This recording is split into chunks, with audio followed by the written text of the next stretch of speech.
ازيكم يا حلوين؟ عاملين ايه؟ يا رب تكونوا بخير. تعالوا بقى النهارده هقول لكم على انجح طريقه تعملوا بيها عجينه البيتزا. هتطلع معاكم هشه وطريه وزي بتاعه المطاعم ويمكن احلى كمان. اول حاجه عملتها اختبرت الخميره، حطيت كيس خميره فوريه مع معلقه سكر في شويه ميه وقلبتهم كده وسبتهم على جنب لحد ما يرتفعوا شويه. بعد كده حطيت الدقيق، نخلت 4 كوبايات دقيق. انا كنت هعمل صينيه بيتزا وهعمل شويه معجنات كمان جنبها. لو هتعملوا صينيه واحده استخدموا كوبايتين دقيق بس. حطيت على الدقيق ملح وشويه زعتر، واحيانا كمان بحط فلفل اسود. الحاجات دي بتخلي طعم العجينه نفسها لذيذ. وبحط كمان معلقتين زبادي كبار وشويه زيت وبعجنها. عجنتها وخليتها طرية شوية كده، مش بخليها ماسكة نفسها. كل ما بتطرى كل ما بتبقى هشة اكتر. بعد كده قطعت شوية فلفل وزيتون وابتديت بقى اعمل صلصة الطماطم.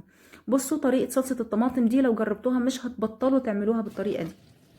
ضربت شوية طماطم وصفتهم كويس قوي وابتديت احط عليهم التوابل بتاعتي.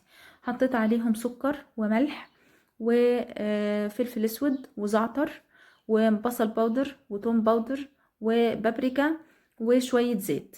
تمام. التوابل دي بتخليها بتطلع زي الصلصة الجاهزة بالظبط وزي صلصة المطاعم. قلبتها كويس قوي وبعد كده حطيتها على نار عالية.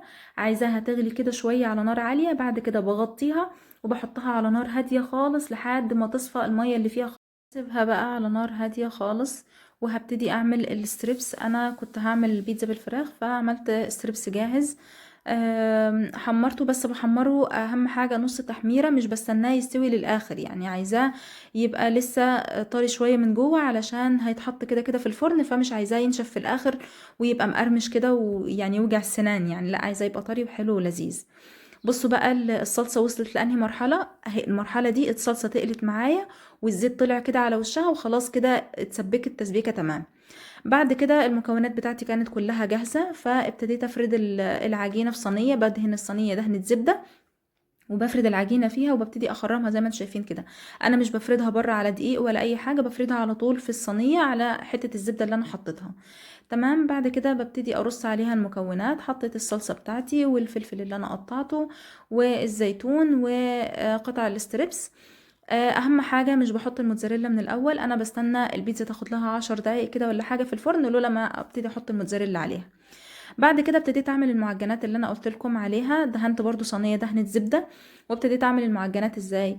ببدر ايدي بشويه دقيق وبحط حته العجينه على قد ما انا عايزاها تبقى كره صغنونه كده، وبحط جواها الحشو. انا كنت عامله حشو ميكس جبن على شويه جبنه رومي بس، ما كنتش حاطه حاجه تاني خالص. وطلعت خطيره والله، يعني طلعت هشه وكانت جميله جدا. عايزه اقول لكم ان شويه دول خلصوا في ساعتهم اصلا. بعد كده البيتزا طلعتها يا دوب بس العجينه بتمسك نفسها، مش عايزاها تستوي للاخر. بروح حاطه لها الجبنه وادخلها شويه، اشغل عليها النار من تحت. بعد كده بطفي واشغل الشوايه بس عشان تاخد وش. المعجنات كانت خمرت، انا كنت سايباها على جنب تخمر شويه. بعد ما خمرت دهنتها بكريمه خفق اللي هي كريمه حلويات دي.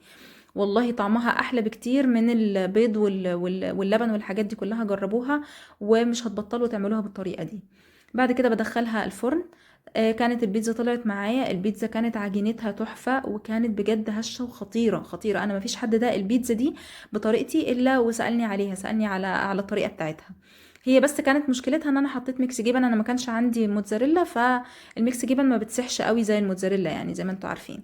بس العجينة كان لا غبار عليها. انا هحط لكم مقطع في الاخر. انا كنت عاملة بيتزا تانية بنفس الطريقة بس يعني حط عليها موتزاريلا كانت خطيرة. هنا المعجنات طلعت معايا. بصوا لونها كان عامل ازاي، والله بصوا طعمها كانت تحفة.